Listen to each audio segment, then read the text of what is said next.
இனிய கதைகளை கேட்க வந்திருக்கும் என் இனிய சொந்தங்களுக்கு அன்பு வணக்கம். நான் உங்கள் யமுனா. நம்ம போன எபிசோடில் பார்த்தோம், நம்ம விக்ரமாதித்த ராஜா பெண் உருவத்தில் அந்த செண்பகவல்லியின் தோழியாக மாறி அங்கே இருக்காரு அப்படின்னு பார்த்தோம் இல்லையா. இப்போ அவர் வருத்தமாக உட்காந்துருக்காரு. ஏன்னா இவருக்கு எத்தனை நாள் தான் இங்கேயே உட்காந்துட்டு இருக்குது அப்படின்னு சொல்லிட்டு இவள்கிட்ட விஷயத்தை தெரிஞ்சுக்கணும் அப்படின்ட்டு வருத்தமாக உட்காந்துருக்காரு. அப்போது அங்கேருந்து செண்பகவல்லி வந்துட்டு கேட்குறா, நம்ம தோழியே ஏன் இப்படி உட்காந்துட்ருக்க? நம்ம உடலாக இருந்தாலும் 2 உடலாக இருந்தாலும் நாம் ஒருவரும் ஒரு உயிர் ஒன்று தான். நான் அந்த அளவுக்கு உன் மேலே ஆசை வச்சுருக்கேன். நான் இப்போ உனக்கு ஒரு கதை சொல்கிறேன். அந்த கதையை தெரிஞ்ச பிறகாவது நீ கேட்ட பிறகாவது நீ என்கிட்ட உன்னுடைய வருத்தத்தை சொல்ல மாட்டியா அப்படின்னு சொல்லிட்டு சொல்ல ஆரம்பிக்கிறா. யார்? இந்த செண்பகவல்லி இந்த கதையை சொல்கிறா. அந்த கதைக்கு பேர் வேடன் கதை அப்படின்னு பேர். அதாவது சதுரகிரி அப்படின்னு ஒரு ஊர். அந்த ஊரில் ஒரு ராஜா ஆண்டுட்டு இருந்தான். அவருடைய பையன் பேர் பார்த்திங்கன்னா சித்திரசேனன் அப்படின்னு பேர். இந்த சித்திரசேனனுக்கு ஒரு ஃப்ரெண்டு இருந்தான். அவன் ஒரு வேடனுடைய பையன். அவனுடைய பேர் வில்லியசிங்கன் அப்படின்னு பேர். இவங்க 2 பேரும் ரொம்ப இணைப்பிரியாமல் நல்ல ஃப்ரெண்ட்ஷிப்பாக இருந்தாங்க. நல்லா பழகிட்டு இருந்தாங்க. இது எல்லாம் இந்த சிறு வயதில் தான். அவன் நாட்டுக்கு ராஜா ஆனோன்னு இந்த சித்திரசேனன் இந்த வில்லியசிங்கனை கண்டுக்கவே இல்லை. வில்லியசிங்கன் ரொம்ப கஷ்டப்படுறான். அவன் நினச்சிட்டு இருந்தான், நம்ம நம்மளுடைய நண்பன், ஏன்னா இவங்க 2 பேரும் சிறு வயதில் 2 பேரும் ஒருவர் விட்டு பிரியக்கூடாது அப்படின்லாம் அவங்க 2 பேரும் சபதமெல்லாம் போட்டுக்கிட்டாங்களாம். அதனால் வில்லியசிங்கன் நினச்சிக்கிறான், நம்மளை இவன் காப்பாற்றிடுவான், அப்படி இவனோடய நம்ம இருந்துடலான்னு நினச்சிட்டு இவன் தன்னுடைய குல தொழிலான வேட்டையை கூட அவன் வேட்டையாடுறத கூட அவன் கற்றுக்கவே இல்லையாம். இப்படி இருக்கும் பொழுது இவன் என்ன பண்ணுறான், ஒரு நாள் வாசலை நிற்கிறான். இந்த சித்திரசேனன் கண்டுக்காமல் போயிட்டான். ராஜாவாக இருக்கும் பொழுது இவன் ரொம்ப வருத்தப்பட்டுட்டு அப்படியே போகிறான். வேட்டையாடி, சரி நம்ம இனிமேலாம் இவனை நம்பி பிழைக்க முடியாது, நம்ம வேட்டையாடணும்னு போகிறான். எந்த ஒரு அனிமலும் கூட அவனுக்கு கையில் கிடைக்கல. அந்த அளவுக்கு ரொம்ப வருத்தப்பட்டுக்கிட்டே போகிறான். போகிற இடத்துல ஒரு குகை ஒன்று வருது.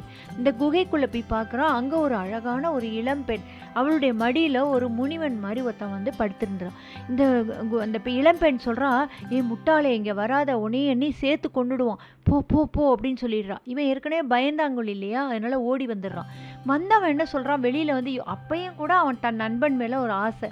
அவன் யோசிச்சு பார்க்குறான், இந்த அழகான இளம்பெண் இவளை தன்னுடைய நண்பன் கல்யாணம் பண்ணிக்கிட்டா நல்லா இருக்கும் அப்படின்னு சொல்லிட்டு நேராக அரண்மனைக்கு போகிறான். போயிட்டு காவலாளிகிட்ட நான் வந்திருக்கேன்னு சொல்லு அப்படின்னு சொல்கிறான். சரி, காவலாளிகிட்ட போய் சொன்னோன்னே இவன் என்ன விஷயம்னு கேளு அப்படின்னோடனே, உங்கள்கிட்ட பேசணுமா அப்படின்னோடனே இவன் நேராக வரான். என்ன விஷயம்னு கேட்குறான். இல்லை நண்பா, நான் ஒரு அழகான ஒரு பெண்ணை பார்த்தேன், உனக்கு தான் திருமணம் செய்யணும்னு ஆசைப்பட்றேன். அப்படியா? இவனு பெண்ணுன்னொன்னே உனக்கு ஆசை வந்துடுது. அப்படியா, வா போகலாம் அப்படின்னு சொல்லிட்டு போய் பார்க்குறாங்க. அதே மாதிரி அந்த முனிவன் படுத்திருந்தான். இவன் உடனே அவன் சொல்கிறா, திரும்ப முட்டாளே, இப்போ தானே கொஞ்ச நேரத்துக்கு முன்னாடி சொன்னேன் உன்னை வராதேன்னு, திரும்பி ஓடி வரியே, அதுவும் இல்லாமல் எவனையே இன்னொருத்தனை வர கூப்பிட்டு வந்திருக்கு அப்படின்னு. அப்படிலாம் சொல்லாத, ஒரு பெரிய மகாராஜா, நீ கவலைப்படாத, நீ இவரோட போயிடு, அவன் கொண்டு போய் விட்டுட்டு வாசல் வரைக்கும் கொண்டு விட்டுட்டு திரும்பி என்னை காப்பாற்றி கூட்டின்னு போயிடுவான், அது வரைக்கும் நான் மடியில் வச்சுக்கிறேன் அந்த முனிவனை அப்படின்னு, சீக்கிரம் வந்துருங்க அப்படின்னு சொன்னோன்னே முனிவனை மெதுவாக அவன் மடியிலேருந்து தன்னுடைய மடியில் வச்சுக்கிறான் இந்த முட்டாள். யார்? இந்த வில்லியசிங்கன். இவன் என்ன பண்ணுறான், அந்த சித்திரசேனன் அந்த பெண்ணை கூட்டிக்கிட்டு தன்னுடைய நகரத்துக்கே போயிடுறான். இவனை கண்டுக்கவே இல்லை. இந்த முனிவன் தூங்கி எழுந்து பார்க்குறான், ஒரு பெண்ணுன்னு நினச்சா பார்த்தா அந்த யாரோ ஒருத்தன் உட்காந்துருக்கான். உடனே இவனுக்கு கோபம் இவனுக்கு சாபம் விட்டு அவனை எரிக்கிற மாதிரி பார்க்குறான். அவனுக்கு சாபாவோட போகும்போது, சாமி என்னை மன்னிச்சிருங்க, நான் என் நண்பனுக்காக நான் பண்ணினேன் அப்படின்னோன்னு, அட முட்டாளே, நிஜமாவே நீ முட்டாள் தான், நீ நான் நண்பர்கள்னால் எப்படி தெரியுமா இருக்கணும் அப்படின்னு அந்த முனிவன் ஒரு கதை சொல்ல ஆரம்பிக்கிறார். என்ன கதைனா, 2 நண்பர்கள் கதை அப்படின்னு. சரையு நதி எல்லாருக்கும் தெரிஞ்சிருக்கும். அயோத்தியா பட்டணத்தில் ஓடுற நதிக்கு பேர் சரையு நதி. அந்த சரையு நதியினுடைய கரையில் பிரம்மாபுரி அப்படின்னு ஒரு இடம். அந்த பிரம்மாபுரிங்கிற இடத்துல சன்மார்கன் அப்படின்னு ஒரு ராஜகுமாரன் இருந்தான். அவன் தன்னுடைய ஃப்ரெண்டான மந்திரி குமாரனான குணதத்தன் அப்படிங்கிறவனோட ரொம்ப நெருங்கின இணைப்பிரியாத தோழர்கள் 2 பேரும். இப்படி இருக்குதாங்க. பருவ வயது வந்தோடனே இந்த சன்மார்கனுக்கு சோழ தேசத்து பொண்ணை சுரதவல்லி அப்படின்னு அவளை கல்யாணம் பண்ணி விடுறாங்க. இந்த குணதத்தன் கலிங்க தேசத்து ராஜகுமாரியை கல்யாணம் பண்ணிக்கிறாங்க. இருவருடைய மனைவியரும் அவங்க ஊரில் தான் இருக்காங்க. இருக்காங்க. இவங்க போய் கூப்பிடலாம், போய் பார்த்துட்டு வரலாம் அப்படின்னு நினச்சிட்டு, சரி ஒரு நாள் போய் தன் மனைவிகளை பார்த்துட்டு வரலான்னு 2 பேரும் அந்த ஊரை விட்டு கிளம்புறாங்க. ஊரை விட்டு கிளம்பினோன்னே என்ன ஆகுதுன்னா, நேராக வந்து இவனுக்கு வந்து இந்த மந்திரிகுமாரன் இருக்கார் பாருங்க, அவருக்கு வந்து குணதத்தனுக்கு வந்து பறவைகள் பேசக்கூடிய பாஷையெல்லாம் தெரியும், மொழியெல்லாம் தெரியும். ஸோ இவங்க 2 பேரும் போயிட்டு இருக்கும்போது மன்னனை முன்னாடி விட்டுட்டு இவர் பின்னாடி போயிட்டுருக்காரு. அப்போ ஒரு பறவை சொல்லுது, அதோ இந்த முன்னாடி போகிறான் பாரு, அவனை வந்து இறந்து போயிடுவான் அப்படின்னு சொல்லுது. உடனே இவர் என்ன பண்ணுறாரு, இந்த மந்திரி முன்னாடி போய்க்கிறார். உடனே பறவை சொல்லுது, இந்த பின்னாடி வரான் பாரு, அவன் இறந்து போயிடுவான் அப்படின்னு சொல்லுது. உடனே மந்திரி என்ன பண்ணுறா, நேராக ராஜகுமாரன் அருகிலேயே பக்கத்துலேயே போகிறாரு. அப்போ வந்து அந்த இது ஒன்றுமே சொல்லலை, அமைதியாக இருக்குது. அப்போ இவருக்கு ஒரே மனசு வருத்தம் அந்த மந்திரிக்கு, ஐயோ நம்முடைய நண்பன் இறந்துடக்கூடாது அப்படின்னு சொல்லிட்டு எப்படியாவது காப்பாற்றிடணும், இதில் ஏதோ ஒரு சூழ்ச்சி இருக்கு போல இருக்குது, இல்லைன்னா இந்த பறவைகள்லாம் சொல்லாது அப்படின்னு நினச்சிட்டு ஊர் எல்லை வந்தோன்னே மன்னனுக்கு சொல்லி அனுப்புகிறான். மன்னன் உடனே என்ன பண்ணுறான், பல்லக்கு ஒன்று அனுப்பி விடுறான். இந்த பல்லக்கு 2 பல்லக்கு, தந்த பல்லக்கு, பச்சை கலர் பல்லக்கு. தந்த பல்லக்கில் தன்னுடைய மாப்பிள்ளையான ராஜாவுக்கும், இந்த பச்சை கலர் பல்லக்கில் பார்த்திங்கன்னா மந்திரிக்கும் ஏற்பாடு பண்ணுறான். ஆனால் உடனே இவர் என்ன சொல்கிறாரு, அந்த மந்திரி, ராஜா நீங்கள் தப்பாக எடுத்துக்காதீங்க, நீங்கள் இதில் வாங்க, நான் அதில் வரேன், எனக்கு என்னவோ மனசு இதாக இருக்கணும்னு. எப்போவுமே அவன் ரொம்ப நண்பனை நம்புவான் இல்லையா, அதனால அவனும் என்ன ஓகேன்னு சொல்லிடுறான். சொல்லிட்டு இவன் என்ன பண்ணுறான், அவங்க 2 பேரும் மாறி வராங்க. வந்து இருக்கும் பொழுது என்னன்னா, இவன் தன்னுடைய மனைவியை பார்க்க ஆசைப்படும் போது கொஞ்சம் நடுராத்திரி அது சாப்பிட்டு வந்த டயர்ட்னஸில் இவன் தூங்கி போய்ட்றான். இவன் தூங்கினோடனே இவனுடைய மனைவிக்கு ரொம்ப சந்தோஷம். ஏன்னா அவள் வந்து அந்த ஊர்லேயே ஒருவனோட கள்ள தொடர்பில் இருந்திருக்கா. அதனால் இவனுக்கு வந்து வேறு யாரையோ ஒருத்தரை லவ் பண்ணியிருக்கா. அதனால் இவளுக்கு வந்து இந்த ராஜகுமாரனை பிடிக்கல. அவன் தூங்கினதோடனே உடனே ஓடி போய் தன்னுடைய காதலனை பார்க்க போய்ட்றான். இவன் இதை பார்த்துடுறான். யாரு, நம்ம மந்திரிகுமாரன் பார்த்துடுறான். பார்த்துட்டு அப்போ அந்த காதலன் சொல்கிறான், நீ கல்யாணமானவளா, நீ கல்யாணம் ஆயிட்டியா, தெரியாமல் நான் வந்து உன்னை லவ் பண்ணுறேன், இனிமேல் வேண்டாம், நம்ம 2 பேரும் பழக வேண்டான்னு சொல்கிறான். இல்லை எனக்கு உங்களை தான் பிடிச்சிருக்கு, அவனை விட உங்களை தான் பிடிச்சிருக்கு அப்படின்னு சொன்னோன்னே, அப்படின்னா நீ அவனை கொன்னுட்டு வேணா என்கிட்ட வா, அவன் உயிரோடு இருக்க வரைக்கும் நீ என்னை திரும்பி பார்க்க வராத, அவன் உயிரோடு இருந்தால் நமக்கு பிரச்சனை அப்படின்னு சொன்னோன்னே இவன் நேராக என்ன பண்ணிடுறா, அவனோட அந்த ராஜகுமாரனுடைய கையை வந்து தலையை வந்து வெட்டுறா. வெட்டினோடனே என்ன பண்ணிடுறாரு, நம்ம மந்திரி போய் கையை பிடிச்சோடனே இவன் அதே சாக்கா கத்திடுறா. இந்த மாதிரி வாங்க காப்பாற்றுங்க அப்படின்னு சொன்னோன்னே ஓடி வராங்க எல்லாரும். வந்து பார்த்தா என்னம்மா ஆச்சு அப்படின்னு கேட்குறாங்க. இந்த மாதிரி இந்த மந்திரி வந்து என்னுடைய கணவனை கொண்டுட்டு என்னையும் வந்து கெட்ட பார்வையாக பார்க்குறான் அப்படின்னு சொன்னோன்னே, ராஜாவுடைய பொண்ணு இல்லையா, அதனால் எல்லாரும் என்ன பண்ணுறாங்க, சரி இவனை வந்து சிரச்சேதம் பண்ணிடலாம், தலையை வெட்டிடுங்க இவன் தலையை அப்படின்னு ராஜா சொல்லிடுறாரு. சொன்னோன்னே ஆனால் அந்த மந்திரிகளுக்கெல்லாம் இவனை பற்றி நல்லா தெரியும், இவன் நல்லவன் அப்படின்னு தெரியும். அதனால என்ன பண்ணுறாங்க, முதல் மந்திரி என்ன பண்ணுறான், இவனை கொண்ட பழிபாவம் நம்ம தலையில் வந்துடக்கூடாதுன்னு 2வது மந்திரிட்டு விடுறான். இப்படியே 3 மந்திரி 4 மந்திரி 4 மந்திரிகளும் தனக்கு இந்த பாவம் வந்துடக்கூடாதுன்னு சொல்லிட்டு இவனை விடுவிச்சிட்டு அவனுக்கு பதிலாக ஒரு மிருகத்தை கொன்னுட்டு நாங்கள் கொன்னுட்டோம் அப்படின்னு சொல்லிட்டு கொண்டு விடுறாங்க. கொண்டு விட்டோன்னே இவங்களும் நம்பிடுறாங்க. இவன் என்ன பண்ணுறான், எப்படியோ இந்த ராஜகுமாரனுடைய பிணம் இருக்குல்ல, அந்த டெட் பாடியை மட்டும் வாங்கி ஒரு பெட்டியில் வச்சுக்கிட்டு தன் தலைமையில் சுமந்துக்கிட்டு தன்னுடைய மனைவியை பார்க்கறதுக்கு போகிறான். கலிங்க தேசத்துக்கு போகிறான். இந்த கலிங்க தேசத்துக்கு போனோன்னா அங்கே போய் இருக்கும் பொழுது அவனுடைய மனைவி இந்த கணவன் வந்த சந்தோஷத்தில் காளி தேவிக்கு போய் என்ன பண்ணுறா, தன்னுடைய பிரார்த்தனையை நிறைவேற்றுவதற்காக போகிறான். என்ன பிரார்த்தனைனா, இந்த காலம் மாதிரி செல்ஃபோனோ எதுவுமே கிடையாது இல்லையா, ஒரு லெட்டர் கூட கிடையாது, எதுவுமே கிடையாது. அந்த காலத்தில் கணவன் வருவான் அப்படிங்கிறது வந்து நிரந்தரம் கிடையாது, அவன் வந்தால் தான் உறுதி, இல்லைன்னா கிடையாது. ஸோ தன்னுடைய கணவன் வந்தால், அந்த பெண் என்ன பண்ணியிருக்கா முட்டாள்தனமாக, என் கணவன் மட்டும் என்னை பார்க்க வந்துட்டா போதும், வேறு எனக்கு எதுவுமே வேண்டாம், நான் என்னுடைய உயிரையே உனக்கு தானமாக தரேன்னு சொல்லி காளி தேவிகிட்ட சொல்லிடுறான். உடனே என்ன பண்ணுறான், இப்போ இந்த மந்திரிக்கு ஏற்கனவே இந்த பெண் மேலே சந்தேகம் இல்லையா, அந்த ராணி மேலே, ராஜகுமாரனுடைய ஒய்ஃப் மேலே, அதனால் இந்த பெண்ணும் இப்படி போகிறாளேன்னு சொல்லிட்டு இவனுக்கு தன்னுடைய மனைவியும் இப்படி தானா, பெண்களே இப்படி தானான்னு வருத்தப்பட்டுக்கிட்டு அவன் பின்னாடியே போகிறான். போனால் என்ன பண்ணுறான், அவன் அங்கே போய் பார்க்குறான், அந்த காளி தேவி முன்னாடி தன்னுடைய தலையை வந்து வெட்ட போகிறான்.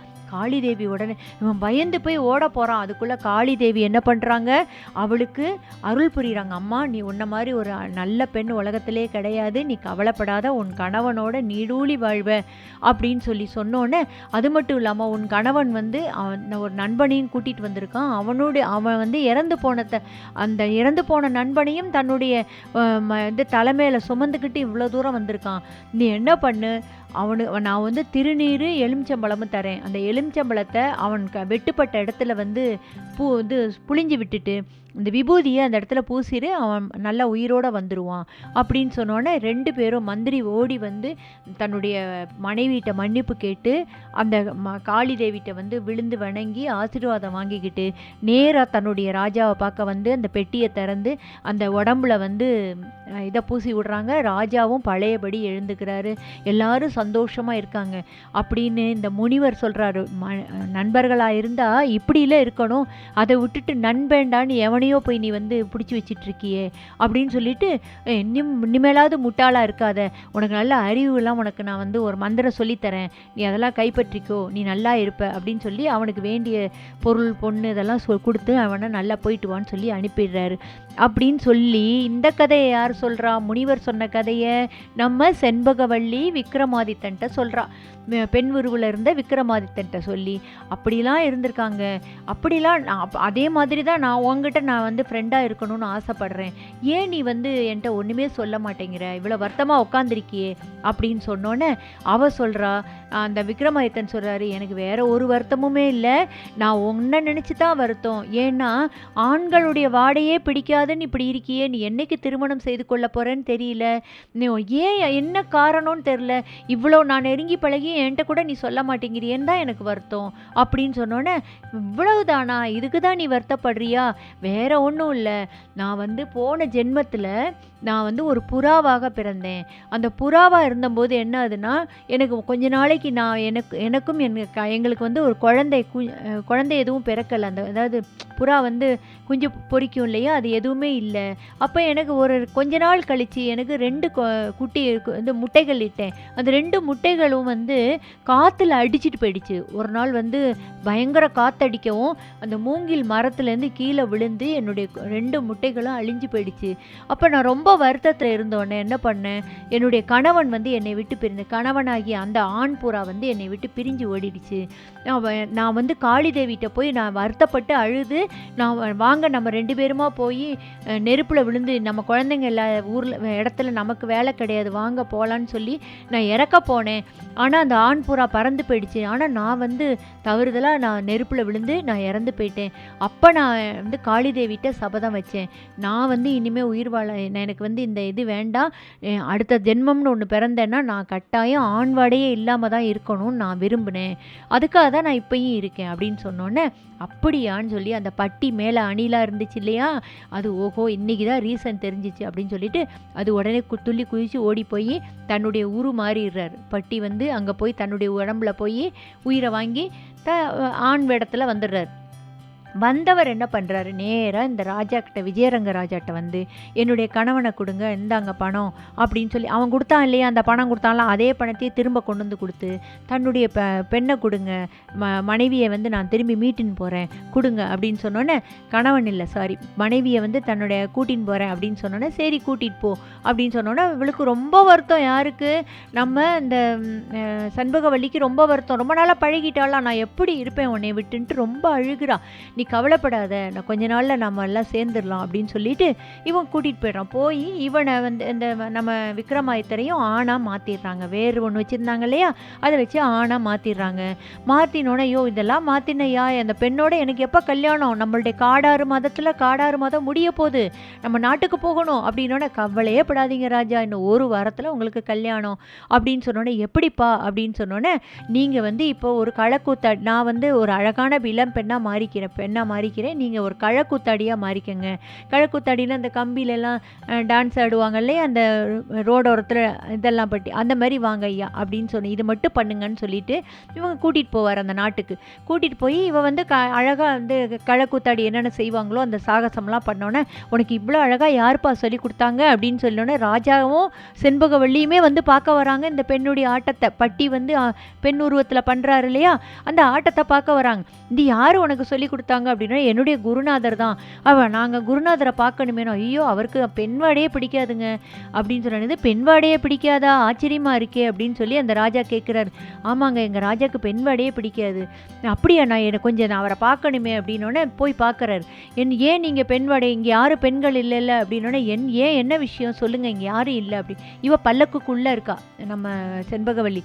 யாரும் இல்லை சொல்லுங்க அப்படின்னு சொன்னோன்னே, இல்லை போன ஜென்மத்தில் வந்து என்னுடைய மனைவியான பெண் புறா வந்து என்னை ஏமாத்திடுச்சு, நான் நெருப்பில் விழுந்துட்டேன், ஆனால் அது நெருப்பில் விழாமல் போயிடுச்சு அப்படின்னு சொன்னோன்னே உடனே இவளுக்கு கோபம் வந்துருச்சு. யாருக்கு, நம்மளுடைய இதாக தான் ஆண் புறாவாக தான் இருக்கும்ல இருக்கு அப்படின்னு சொல்லிட்டு இவ என்ன சொல்கிறா, பல்லக்குலேருந்து வெளியில் வந்து அதெல்லாம் கிடையாது, ஆண் புறா தான் என்னை ஏமாத்திச்சு அப்படின்னா, இவர் இல்லை பெண் புறா தான் ஏமாந்துச்சு. ரெண்டு பேரும் ஒருத்தருக்கு ஒருத்தர் கையை பிடிச்சிட்டு சண்டை போடுறாங்க.